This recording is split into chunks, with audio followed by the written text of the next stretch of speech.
వ్యర్థాలను కూడా వనరులుగా మార్చే ఆలోచనతో పర్యావరణ పరిరక్షణలో కొత్త దిశ చూపిస్తోంది మణిపూర్కు చెందిన యువతి సెలీనా. అరటి తొక్కలతో టీ తయారు చేస్తూ ఉపాధిని సృష్టిస్తూ నూతన ఆవిష్కరణకు నిర్వచనంగా నిలుస్తోంది. సాధారణ వ్యర్థాన్ని విలువైన ఉత్పత్తిగా మార్చిన సెలీనా కథ అందరి దృష్టిని ఆకర్షిస్తోంది.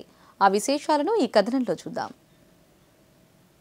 ప్రధాని నరేంద్ర మోదీ ఏ పిలుపునిచ్చినా దేశ యువత అందులో భాగస్వాములవుతూ వినూత్న ఆలోచనలతో పర్యావరణ హిత భారత్ నిర్మాణానికి కృషి చేస్తున్నారు. ఆ దిశగానే ముందుకు సాగుతున్నారు మణిపూర్ రాష్ట్రానికి చెందిన యువతి సెలీనా.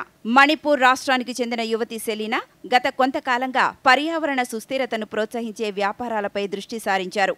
అంతేకాక వృధా అవుతున్న అరటి తొక్కలను వినియోగించి వాటిని మళ్లీ విలువైన వస్తువుగా మారిస్తే ఎలా ఉంటుందనే ఆలోచనతో ఆ దిశగా ముందడుగు వేశారు. సాధారణ వ్యర్థాలలో ఒకటైన అరటి తొక్కలతో టీ తయారీని ఆమె ప్రారంభించారు. అరటి తొక్కలో నత్రజని, పొటాషియం, భాస్వరం వంటి మూలకాలు అధికంగా ఉంటాయి. ఇలా టీ తయారీతో ఆమె ఆర్థిక స్వావలంబన సాధిస్తూ మరికొంతమందికి ఉపాధి కల్పిస్తున్నారు.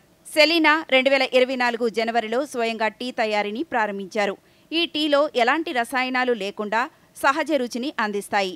సెలీనా తొలుత అరటి తొక్కలతో టీ తయారీ ప్రారంభించి ఇప్పుడు అల్లం, దాల్చిన చెక్క, యాలకులు, బిర్యానీ ఆకు రుచులతో అందిస్తున్నారు. అలాగే పైనాపిల్ తొక్కలతో చేసిన టీని కూడా మార్కెట్లోకి అందుబాటులోకి తీసుకువచ్చారు.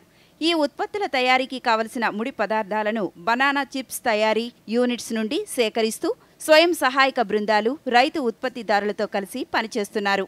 ఆన్లైన్ వర్క్షాప్ల ద్వారా శిక్షణను పొందిన సెలీనా ప్రస్తుతం 8 మందికి ఉపాధి కల్పిస్తున్నారు. మణిపూర్లో రవాణా, ముడి పదార్థాల సరఫరాకు సమస్యలు తలెత్తినా వినియోగదారుల నుంచి మంచి స్పందన లభిస్తోంది. దీంతో పాటు మరిన్ని కొత్త రుచులను పరిచయం చేసేందుకు లూజ్ టీ వెర్షన్ను మార్కెట్లోకి తీసుకురావాలని ఆమె యోచిస్తున్నారు.